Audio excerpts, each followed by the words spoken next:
Olá pessoal, graça e paz a todos, sejam muito bem-vindos ao canal. Estamos aqui em mais um vídeo. Hoje nós vamos dar continuidade em um breve vídeo sobre a questão envolvendo o firmamento ainda. Vamos falar sobre o nosso reino plano e a narrativa bíblica sobre a criação do firmamento. E estamos analisando ainda uma questão bíblica, a narrativa bíblica sobre esse grandioso fenômeno. Antes, porém, eu gostaria de fazer uma breve observação de uma menção que fiz no último vídeo. Eu usei o termo atmosfera para se referir à expansão, ou seja, a esse espaço, a esse ambiente abaixo do firmamento. Entretanto, nós sabemos que a palavra atmosfera, o termo atmosfera, ele não se adequa, não se associa muito com o modelo da Terra plana. Eu apenas usei essa expressão para ficar mais fácil de entender o que está abaixo do firmamento, ok? É essa expansão ou essa atmosfera, certo? Hoje nós vamos observar a narrativa bíblica e também uma questão de tradução de Gênesis capítulo 1, a partir do versículo 6, sobre a criação do firmamento. A narrativa bíblica diz basicamente o seguinte, que por uma ação, as águas elas sofrem uma separação. Então passa a existir água em cima e água embaixo. A força do campo magnético empurra as águas para cima, porque a água é diamagnética e ela vai ser repelida diante da ação e da força do campo magnético. Em uma determinada altura, as águas elas sofrem um superaquecimento, digamos assim, tipo um gelo superiônico. Adota uma forma cristalina e ele se torna muito resistente, muito rígido. E por essa razão, o termo, a palavra usada por Moisés a escrever essa placa, esse grande monumento rígido, sólido, expresso, é raquia, que significa justamente firmamento. Os tradutores, quando eles foram traduzir esse texto, a Vulgata Latina, eles não simplesmente imaginaram o que Moisés queria dizer, muito pelo contrário. Eles não imaginaram que era uma figura de linguagem, uma narrativa poética ou algo do tipo. Eles foram fiéis ao que Moisés escreveu diante daquilo que todos os povos, não somente o povo hebreu, mas todos os povos antigos criam a respeito da cosmologia da Terra, sobre o formato da Terra. Então, quando houve a tradução, os tradutores da Vulgata Latina, eles não imaginaram o que Moisés queria dizer. Eles não pensaram que era simplesmente uma linguagem figurada, não pensaram que era uma linguagem poética, muito pelo contrário. Eles pesquisaram qual era a cosmologia dos povos antigos em relação ao funcionamento e formato da Terra, e eles escreveram justamente aquilo que está relacionado a esse formato. E disse Deus, haja um firmamento no meio das águas. A palavra firmamento aqui, ela vem do hebraico raquia, que significa algo sólido, algo rígido, algo expresso, uma placa bem rígida. E haja separação entre águas e águas. Se a gente analisar na tradução da Vulgata Latina, nós vamos encontrar a seguinte descrição. Dixi quoque Deus, disse depois Deus, fiat firmamento, haja um firmamento em médio aquarum. A palavra médio aqui está se referindo justamente a meio, a algo que separa duas partes, a metade. A palavra usada para destacar e identificar as águas aqui é aquarum. Aquarum aqui não está falando simplesmente da água de cima ou da água de baixo, está falando sobre todo o conjunto de águas que existia.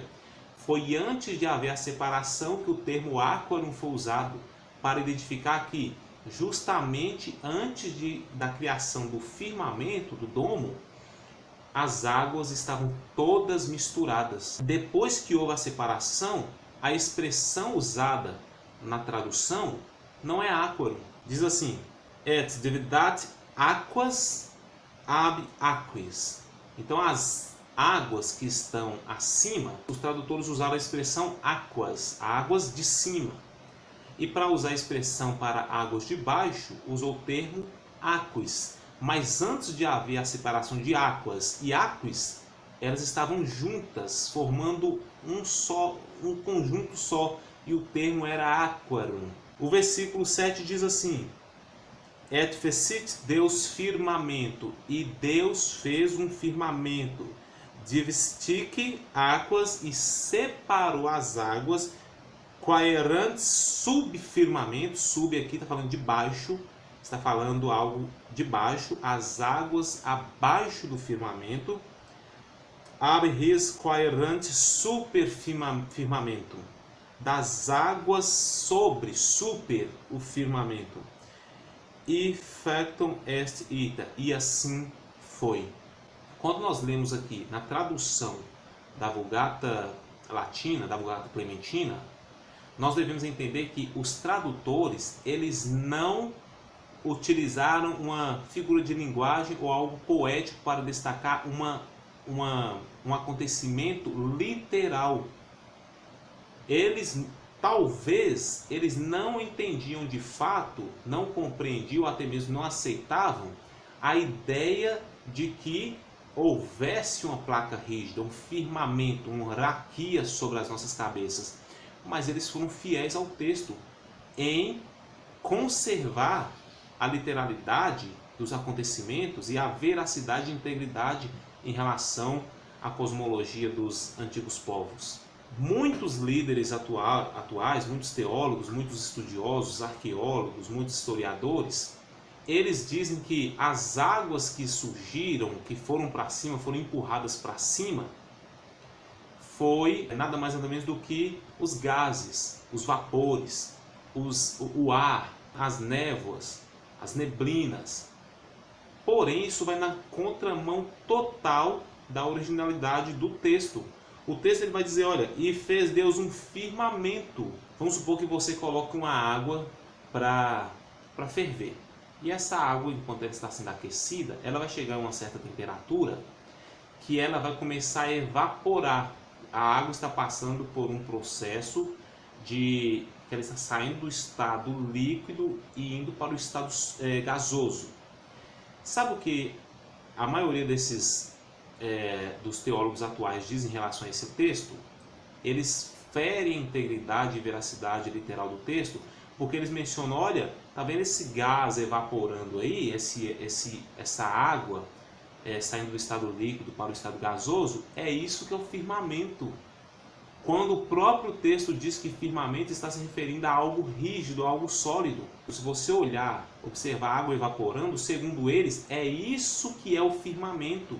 A água na sua forma gasosa subindo. Mas quando o texto diz que não foi uma forma gasosa, porque o termo usado é se referindo a algo rígido. Mas agora nós temos uma outra questão, um outro ponto importante para observar. Se você pegar essa mesma água e colocar ela dentro de um congelador e esperar ela adotar forma sólida, a forma líquida das partículas se ajuntarem até ela formar o cubo de gelo, agora sim o termo firmamento se aplica a algo sólido, a algo rígido, a algo firme, e não a algo que não é firme, que é vapor, que é a névoa. Isso também não faz sentido, porque no capítulo 2, também no versículo 6, para vermos uma certa curiosidade, o versículo 6 do capítulo 1 mostra o firmamento, algo sólido. Já no versículo 6 do capítulo 2 mostra justamente o que é o ar, o que é o vapor, a neblina, mencionada por muitos que eles pensam ser o firmamento, o que não é. No capítulo 2, diz assim o versículo 6, olha: um vapor, porém, subia da terra e regava toda a face da terra. Está escrito assim na Vulgata Clementina: sed fons ascendendape a terra, erigans universais superfície terrae. A palavra para identificar vapor, de acordo com a Vulgata Clementina, não é firmamento como muitos pensam, como muitos teólogos e líderes religiosos defendem. O termo para identificar vapor é fons, não está escrito lá no versículo 6 de Gênesis capítulo 1. Lá está a palavra firmamento, para identificar algo rígido, ou seja, o domo. Para identificar algo gasoso, ou seja, o vapor que muitos pensam que é o que está lá em Gênesis capítulo 1, versículo 6, está registrado aqui no capítulo 2, versículo 6, que é fons, a palavra que é fons, se referindo a vapor, referindo a gases, referindo a neblina, névoa, como queiram, menos algo sólido. Não tem como, isso está até mesmo fora de qualquer lógica, um gás, um ar, um vapor fazer referência a algo sólido. Isso vai longe até mesmo da própria ciência. Mas quando você coloca a água para congelar e ela alcança o estado sólido, então o termo firmamento pode ser aplicado ali. Esse foi um vídeo para a gente dar continuidade à nossa análise sobre o firmamento, para você entender perfeitamente que, de acordo com a tradução, a palavra firmamento está se referindo a algo sólido. Para se referir a algo gasoso, não é firmamento, ok? Não é raquia, mas sim fons. Você pode fazer esse experimento na sua casa para você ver a diferença de algo sólido para algo gasoso. Então, se você pegar um cubo de gelo, isso é algo firme. Se você pegar o gás, o vapor, isso é fons, vapor, certo? Muito obrigado pela sua atenção. Até o nosso próximo encontro. Deus te abençoe. Graça e paz.